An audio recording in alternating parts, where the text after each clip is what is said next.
And good morning, everyone. Happy Monday morning to you.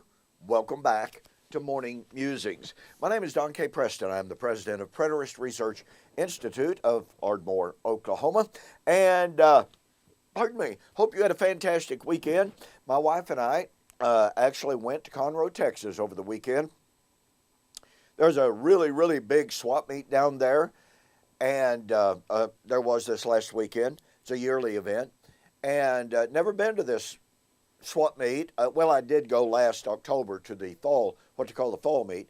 And it was just a really beautiful day. You know, when we left Ardmore, it was in the 20s. It was cold. The wind was blowing a gazillion miles an hour. You know, I just kicked my truck up into neutral, and we just coasted all the way to Conroe. That wind was horrible. I mean, you know, when we got there, I walked around just a little bit. It was just setup day, and that wind gave me a headache. I mean, that fast. It was just awful.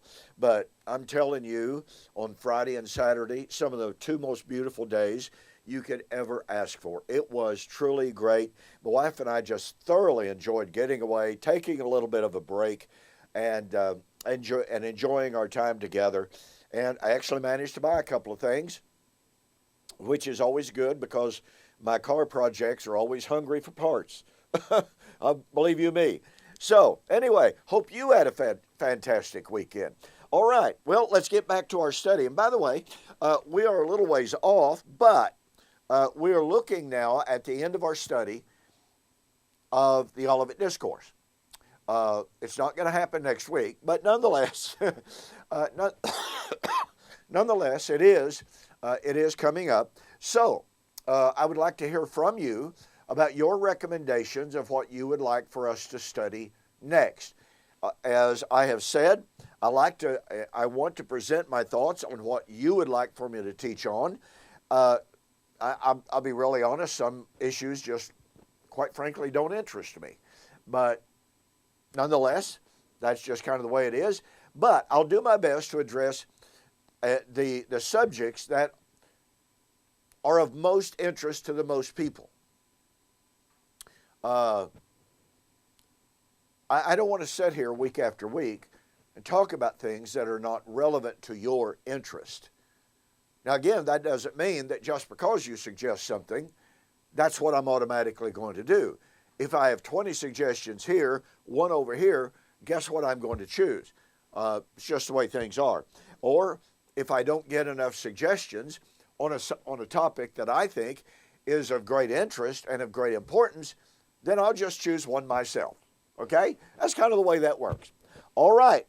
Well, we are looking at Matthew chapter 25, 31 and following, in which we have the time of the resurrection.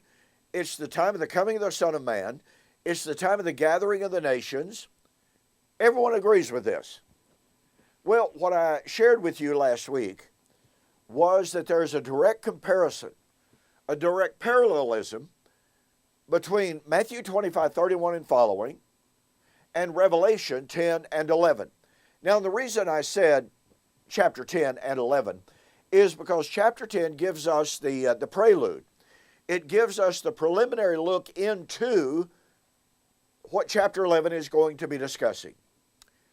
And it's very important to understand Revelation chapter 10, 7 and following. What I want to notice this morning is that Revelation chapter 10, 6 and 7, and it starts earlier than that, but for time we will simply notice this. Two angels. John sees two angels. One lifts his hands to heaven and swears by him who lives forever and ever, by the one who created heaven and earth, heaven and all things that are therein, who created the earth, all things that are in, that created the seas and all things that are therein, and says, there shall be delay no longer. Now, it's very important to understand there are a few translations that render this, there shall be time no more. And so, based upon that, we are told, look, here is a passage that predicts the end of time. Because, after all, there is no more time.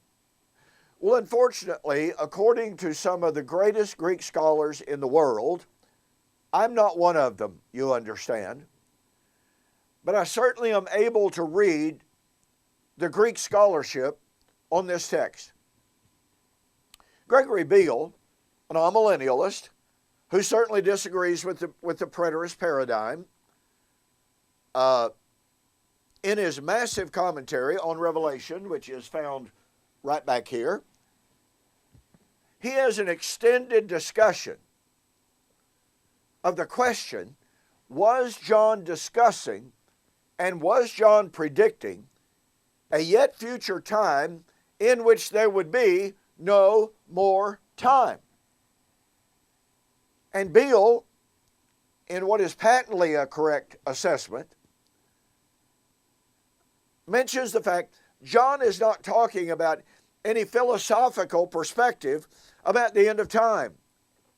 He is talking about the flow and the context of the fulfillment of prophecy. And he concludes, I thought about reading his entire lengthy quote from his book on Revelation, and it would take 5 minutes to read it. But nonetheless, the bottom line is this. Here's Gregory Beale, who is recognized as one of the greatest Greek scholars in all of the world. And from a linguistic perspective, okay, this is what's important.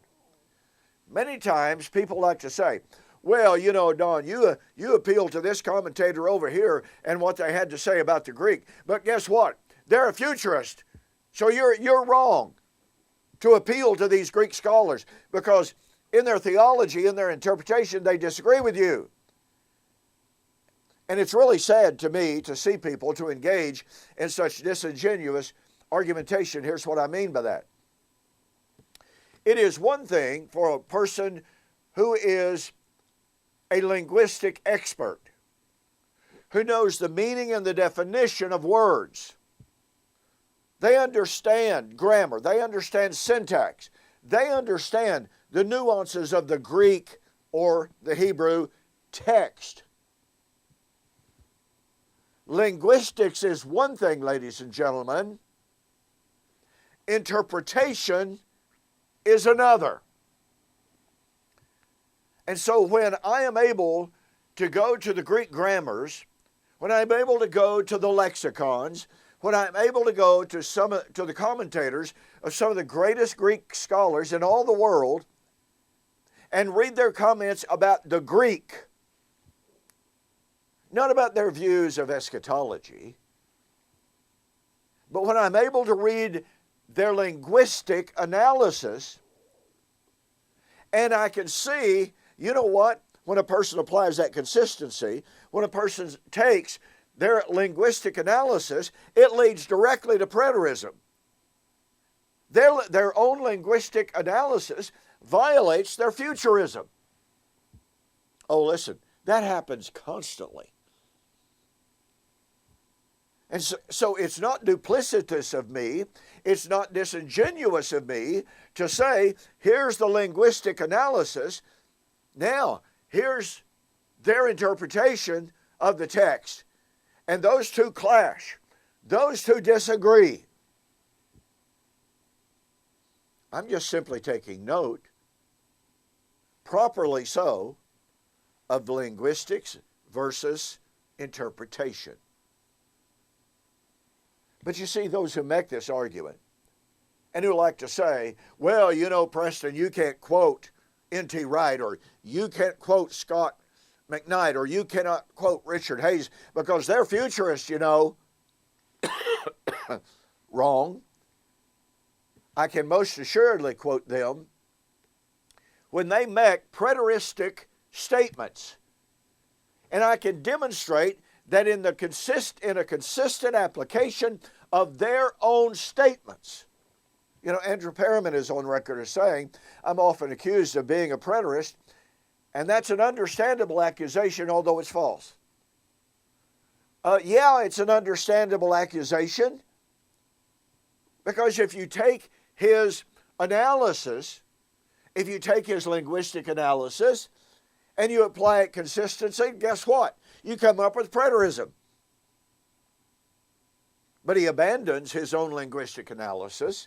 He often abandons his own contextual analysis and says, oh, well, in spite of that, I still believe in a future resurrection. Sorry, folks.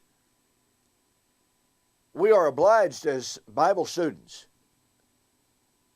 to honor linguistics. So, all of that said, when we come to Revelation chapter 10, the angel says there shall be no more time, and as the New King James translation and as a host of translations render it, there shall be delay no longer. It is not, there will be no more time.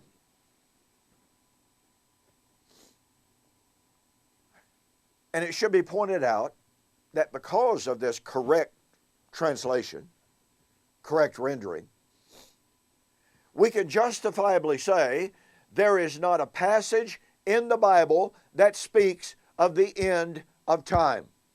Nowhere. Now look, I understand people run to 2 Peter chapter 3 and they say, well, you know, if the earth and the elements that are therein are burned up, then that's the end of time. Well, that's kind of presuppositional. It assumes that it's talking about the literal, material, physical creation, which is false. But I hope you see the power of what I'm trying to share with you this morning. The proper rendition of Revelation 10, 6 and 7 that says there shall be delay no longer, which, by the way, is G.K. Beale's rendition of this, as well as most scholars.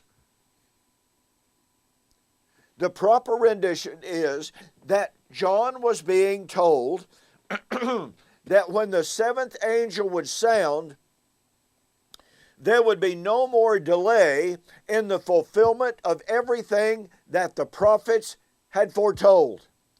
Now, why is that significant? Well, let's see. At the sounding of the last trumpet, 1 Corinthians 15:52, the resurrection would take place. Thus, in the sounding of the seventh last trumpet, Revelation would be fulfilled. And as we shall see, as we progress in our analysis of the comparison between Matthew 25 and Revelation 10 and 11, Matthew chapter 25, 31 and following, is patently about the time of the resurrection, right? Well, since it's about the time of the resurrection, it's about the time of the sounding of the last trumpet. And since it is about the time of the resurrection, it is about the time of the sounding of the seventh, i.e., the last trumpet, when there would be no more delay in the fulfillment of everything that the prophets had foretold. And I'm out of time this morning, but please consider Luke 21:22. As Jesus predicted the fall of Jerusalem that would occur in AD 70 by virtually everyone's consent and agreement, Jesus said, "These be the days of vengeance in which all things that are written must be fulfilled." How much would be fulfilled by then? Now, that doesn't mean, for instance, that the virgin birth would take place. No. It is a process of fulfillment that began with John the Baptizer, that carried through the ministry of Jesus, that would be consummated, finished, no more delay. But in the days of the sounding of the seventh trumpet, the mystery of God, as foretold by the prophets, will be fulfilled. Okay, hey, don't forget, all right, February 2022, 3-book special. My formal written debate with Kurt Simmons, The End of Torah, at the End of the Cross, or AD 70, Torah to Telos, The End of the Law of Moses, and AD 70, A Shadow of the Real End, ? If you purchase them separately, paid separate shipping, cost you over $60. For the month of February 2022, U.S. orders only, total delivered price, $49.95. Go to my website, donkpreston.com. BibleProphecy.com, the beautiful banner right up at the very top. Just click it, order the books. Believe me, you'll be glad you did. Okay, we've got more, so we'll see you on the flip side.